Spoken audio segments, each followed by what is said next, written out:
Hey class, Janelle here. Oi, hello. My presentation, you probably have guessed it, it's about Carnival. I'm actually wearing a headpiece from Antigua's Carnival of 2007, which I participated in, and it was very fun. So back to Brazil.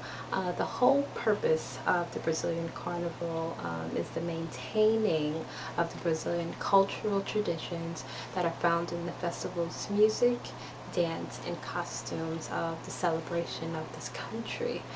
So what exactly is Carnival?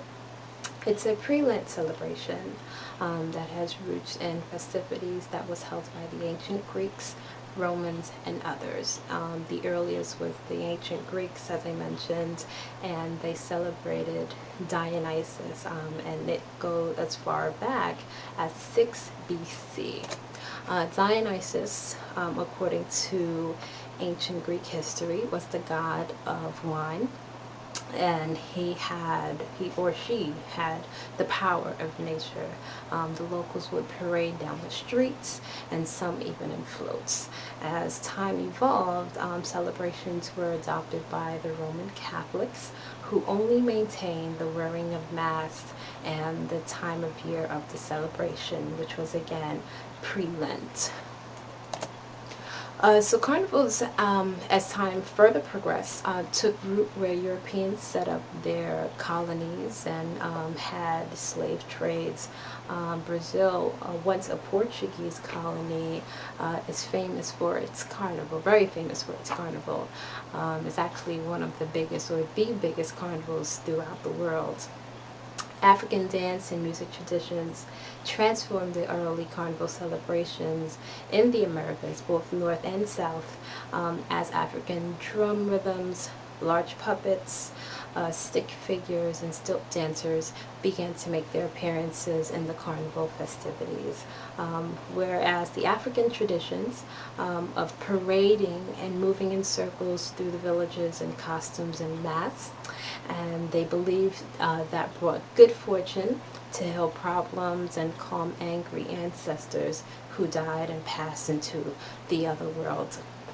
And carnival celebrations are now found throughout the Caribbean and Barbados, Jamaica, Trinidad, and Tobago. That's a huge carnival in the Caribbean.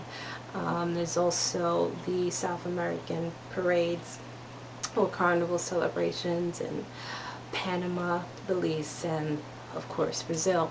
And also where a lot of Caribbean people have settled in the U.S., in Miami, Toronto, in Canada, and also Brooklyn. So, going into a little bit of history of Brazil's carnival, it first arrived in 1840, where celebrants would throw mud, dirty water, flower balls, and unknown liquids at each other. And actually, I've experienced that. They do throw a lot of different things at each other, whether it's water. I have seen mud, I've seen powder. So they basically share the traditions throughout the world. So Jose Paredes, which was a shoemaker, he started the carnival parade in Brazil and started going through the streets, beating a big bass drum in order to celebrate. And this was in 1848. And it later progressed to actually groups of males, which was quartets, and later also the female groups began to incorporate themselves in this celebration also. Their groups were called ranchos, and they began to fill the streets. The first song for Carnival was a marcha, and it was by Chinquija Gonzaga, and it was called O Abre Alas. And it had a contagious rhythm and easy to learn lyrics according to the book that we are all reading by Pensaha. It says, "Make way, I want to pass, I like parties, I can't deny that." And it's really what Carnival is all about. It's a big celebration. Everyone's having a good time dancing and listening to music, and also eating a lot of good food. Samba played a major role in the or continue to play a major role in the Rio de Janeiro Carnival since the 1960s, whereas marches is really the second genre of carnival there. Each parade has to have its own theme, and each theme it's called enredo in Portuguese, and it's usually political or historical group. Um, Great masses of people, which according to, again, the booklet that we have, Blancos de Palgao, great masses of people who wear the same costume, where we basically call mass troops.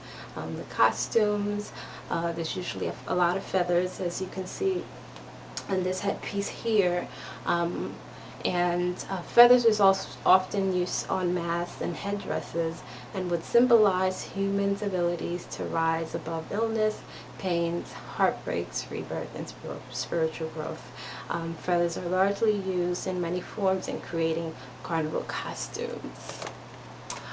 So Carnival basically offers all of us a dynamic tool for self-expression and exploration, a tool to seek out our roots and to develop new forms of looking at the world and its cultures, and finally a tool to unite the world, to discover what we all have in common, and to celebrate what makes us different. This headpiece is from Antigua's Carnival 2007, where I participated in the Dynamics Mass Troupe, and it was very fun. We went through the streets. We actually didn't have a particular theme.